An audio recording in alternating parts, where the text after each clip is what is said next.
Hi everybody, Matt here from Matt Likes Comics. Tonight I want to discuss an era from the New 52 with regards with one of my favorite characters, Kara Zor-El, or better known as Supergirl. There was a period in the New 52 where Kara felt very uncomfortable on Earth and was not exactly happy about it.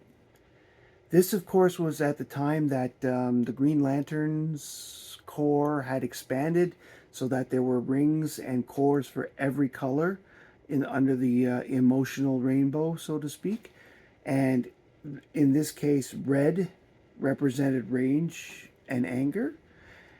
And at this point in time in the New 52, there was a separate Red Lantern series. During this Red Lantern series, Supergirl somehow ended up with a ring, a red ring. It found her.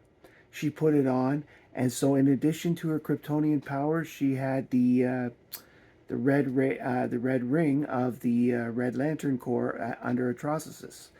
And so she eventually goes off to the Red Lantern homeworld to get to end up in the Lake of Blood, and she ends up regaining her sanity because when you put on a red ring, you go uh, a little insane and not quite thinking straight when you first put on the ring due to the anger that comes inside you when you are doing this. So what I wanted to do today, she eventually, of course, got over it, and the red ring normally would not leave a person until they died.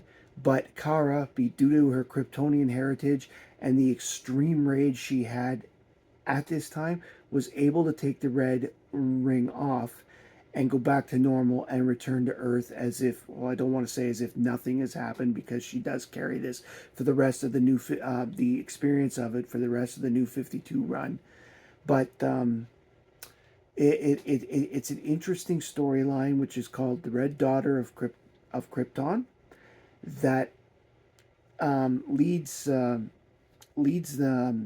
into where we're going to show the books from.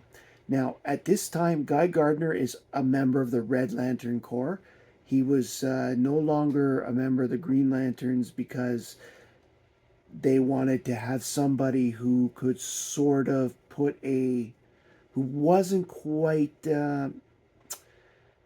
as a slave to their rage and anger as some of the other members of the Red Corps, like Bleeze, for example, and Atrocitus, of course, leader of the Red Lanterns.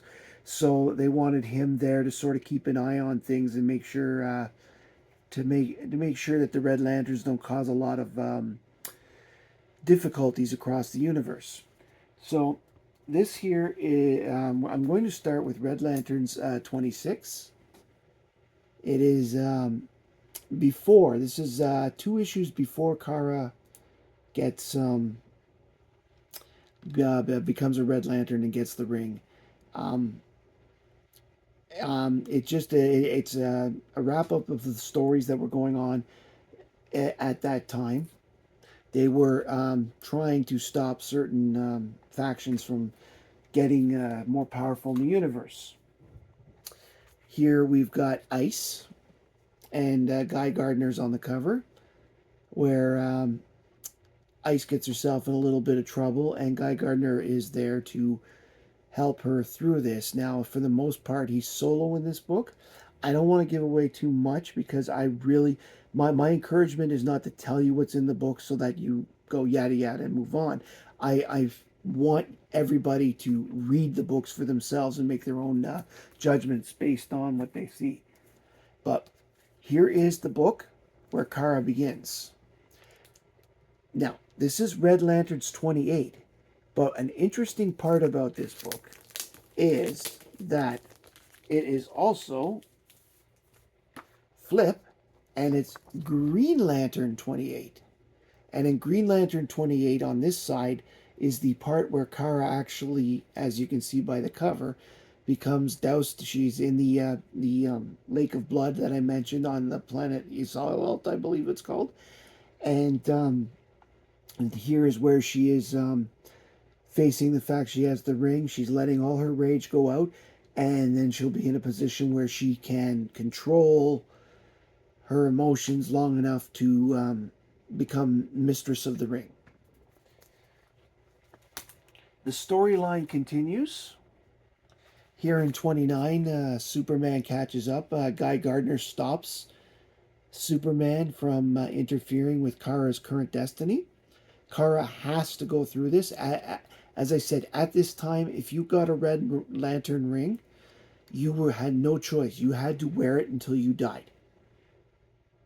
It was not known at the time that somebody could break the spell of a Red Lantern, which is one of the reasons why Guy, by sacrificing himself to become a Red Lantern, was a big deal in the first place at the beginning of the Red Lantern series.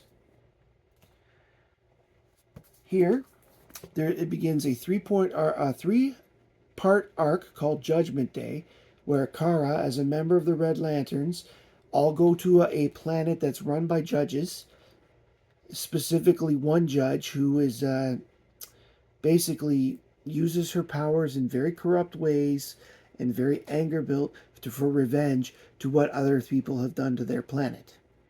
Now, that's part one.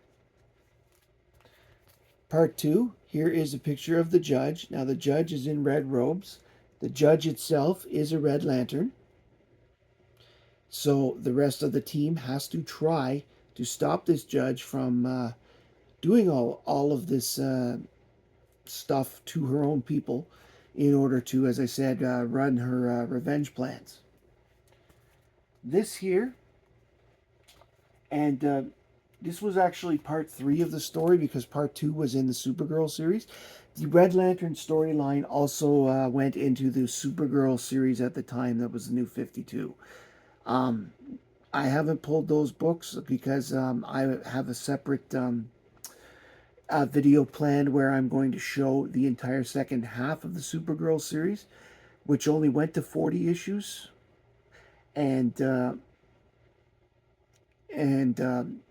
So I will show them at that time, and I will try to reference this video. I will put a link back to this video in that future video with regards to Kara's New 52 series.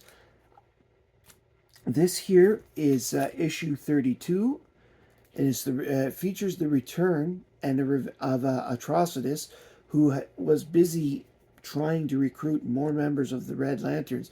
Atrocitus was in a position where he could create rings at will, and he was looking for the galaxy's most angry people in order to join his corps with him. And unfortunately for him, and probably fortunately for the rest of the galaxy, he was not having a lot of luck at the time, because people he had planned to get managed to get away for one reason or another, or there just wasn't enough rage in people in order to get them at the time. Now, at this point, I believe Kara is no longer a member of the Red Lanterns, and the series goes back to a Guy Gardner focus. Here he is trying to stop the Green Lanterns from trying to eradicate the Reds, because despite whatever goes on, once the Green Lantern... I'm not that familiar with Green Lantern, unfortunately. I haven't read a lot of Green Lantern over the years, but my understanding is that once the 7 colors were established, they're all needed to keep the balance of the universe. So with the Greens trying, and here again, only one will survive is the cover on this Red Lanterns book, Red Lanterns 34. And Guy Gardner is still in the middle of the fight. And at this point, he realizes that by the end of the book, he's got to go to Earth, because Atrocitus has decided Earth is where things are going to be. He had managed to convince the Green Lanterns to butt their ass out and let him handle Atrocitus. And sure enough, we have the final part of the battle. This is Annual 1 of Red Lanterns. This is the pentamillet part of the story because Supergirl does show up to help, although she's no longer a Red Lantern. And it also leads to the death of another member of the Red Lantern team, thus leaving 2 rings for Atrocitus to play with.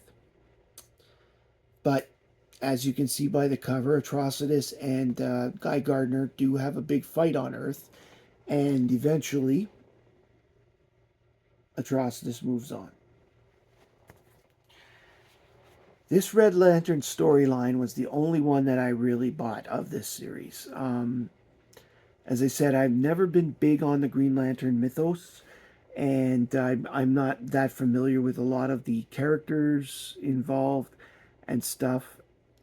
And my interpretation isn't necessarily the right interpretation. However, because Kara was involved and I'm a Supergirl fan, I did read this series for the time, at least, while she was involved. Coupled with the books from her own series, there's about 11 or 12 books in this arc. And I do recommend people read it because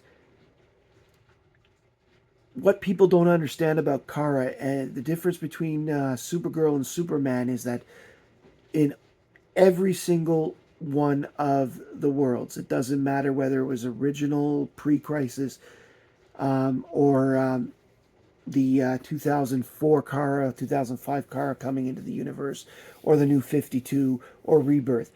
Kara was involved in Kryptonian society a lot longer than Kal-El Superman, and therefore she remembers it. And the fact that it's gone makes her react more strongly to the loss of Krypton. To Superman, it is still, in the most part, a concept. For Kara, who lived there, experienced it, had friends, had family that she grew up with speaking Kryptonian, etc., the loss was much harder.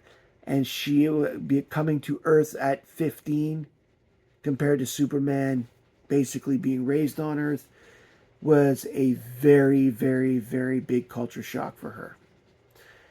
And thus leading, in the New 52 case, leading to the major rage that leads her to end up as a member of the Red Lanterns.